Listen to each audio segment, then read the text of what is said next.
हमारे सामने हैं 71 क्षेत्र ग्राम पंचायत अनार पकड़ विकासखंड बलरामपुर जनपद बलरामपुर के काफ़ी पॉपुलर संवेदनशील गंभीर ग्राम प्रधान माने जाने वाले सर्बानंद मिश्र गोकुल मिश्र जी।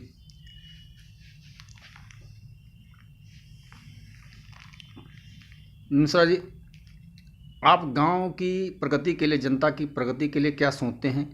क्या कार्यविधता आपके मन में रहती है? क्या आप सोच रहे हैं कि कैसे कौन सा कार्यक्रम चला जाए जिससे गांव की जनता भी थोड़ा सा आगे बढ़े, आगे उसकी आर्थिक स्थिति ऊंचे हो? देखिए, गांव में दो तरह के लोग होते हैं। एक तबका जिसे किसान कहा जाता है जी, और दूसरा तबका हो जिसे मजदूर कहा जाता है। वैसे तो अन्य भी लोग रहते हैं, जैसे कोई अध्यापक भी है, कोई मास्टर भी है, कोई डॉक्टर भी है, कोई वकील भी है, ऐसी बात नहीं है। लेकिन प्रायः अगर हम देखें तो ज़्यादातर तादाद किसानों की होती है गांव में, और उसके बाद जो सबसे बड़ा तबका होता है मजदूरों का होता है। किसान और मजदूर जी, ये गांव की नहीं, देश की सबसे बड़ी ताकत है। ठीक है, तो इनके जीवन में एक कहीं ना कहीं एक रचनात्मक सुधार की ज़रूरत है। और आज के परिदृश्य में अगर देखा जाए तो किसान और मजदूर ये दोनों ही बहुत ही पीड़ित अवस्था से गुजर रहे हैं। इनके जीवन में कहीं ना कहीं एक बदलाव लाने की ज़रूरत है। सरकार से आप क्या कहना चाहेंगे, क्या उम्मीद करेंगे कि जिससे सरकार आपका ऐसा सहयोग करे कि ग्राम पंचायतों में जनता का जीवन स्तर ऊपर उठ सके, उनकी आर्थिक स्थिति अच्छी बढ़ सके? जैसे सरकार कहती है कि मैं किसानों का आमदनी दुगना करने के लिए प्रयास कर रहा हूँ, लेकिन जो देखा जाता है प्रायः वो हो नहीं पाता है। इस बार तो बाढ़ और सूखा ने ले लिया, तो उस बारे में क्या आपकी सोच है कि जैसे कैसे क्या सरकार करे जिससे? देखिए, जो कृषि से संबंधित जो योजनाएं हैं जी, जो कृषि से संबंधित योजनाएं हैं जी, अगर हम ग्राम प्रधानों को उस सभी सुविधाओं से मतलब जोड़ा जाए, मतलब जिससे जो हम लोगों के जो माध्यम है उसमें हम लोग को माध्यम बनाया जाए जी, तो उससे कहीं ना कहीं विकास को और हम लोग ज़्यादा तेज गति दे सकते हैं। जैसे अभी योजनाएं चल रही हैं सोलर पंप की, जी, सोलर पंप की योजना चल रही है। असल सरकार ने बहुत सारी कल्याणकारी योजनाओं को लागू किया है, लेकिन इसको धरातल उसको पटल पर लाना बहुत ही आवश्यक है। चूँकि हम ग्राम प्रधानों के सामने बहुत सारी समस्या होती है। गांव में कहीं झगड़ा कर लिया किसी ने, कहीं किसी की लड़की की तबीयत खराब होगी, कहीं किसी के घर में दाल चावल नहीं है, तो हम सभी लोग इन्हीं मुद्दों पर उलझे रहते हैं। तो इन मुद्दों से हट करके मुझे लगता है कि जैसे ये सरकार की जो योजनाएं हैं, अगर प्रधानों को इसमें सहभागी बनाया जाए तो हम लोग कहीं ना कहीं निश्चित रूप से उसको ले जाकर किसानों और मजदूरों के बीच में उसको विकसित करेंगे, उनको जोड़ने का प्रयास करेंगे। क्योंकि आजकल ये देखा जा रहा है कि अब ग्राम प्रधानों से जनता की अपेक्षाएं बहुत अत्यधिक बढ़ चुकी हैं, बहुत बढ़ गई हैं अपेक्षाएं, और हर ग्राम प्रधान अपनी जनता की अपेक्षाओं पर खरा भी उतरना चाहता है।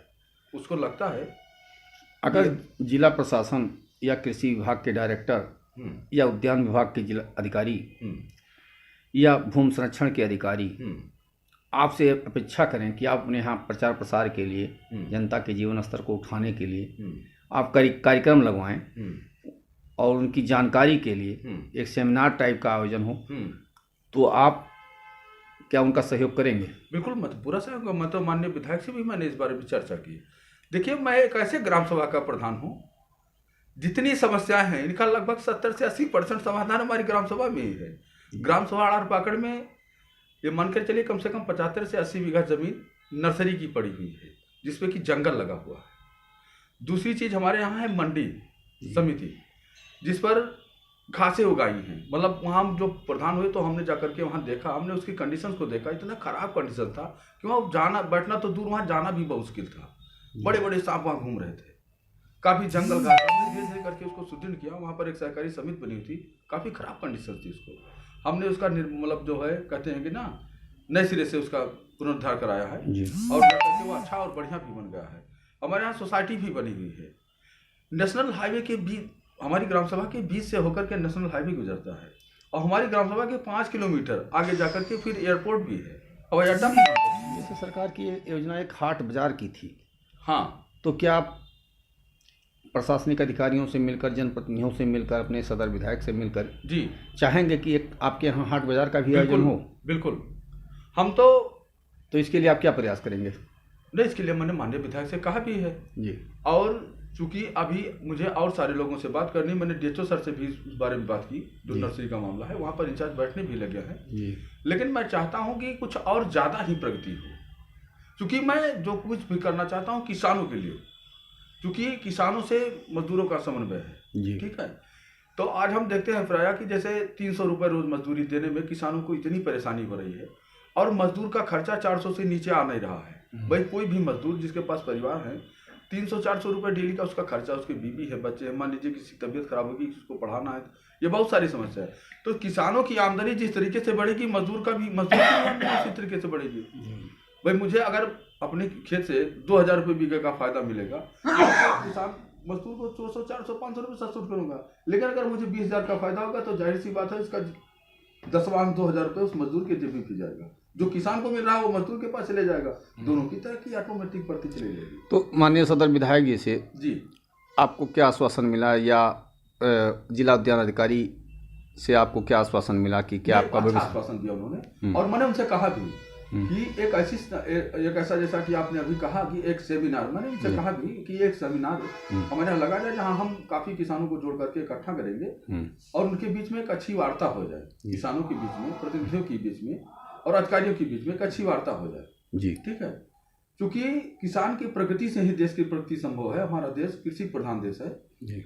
तो अब ऐसी स्थिति में किसानों का आगे आना अच्छा रहेगा, उनको उन्नति पर ले जाना अच्छा रहेगा। और चूंकि ग्राम सभा आर पाकड़ में बहुत सारी व्यवस्थाएं भी उपलब्ध हैं।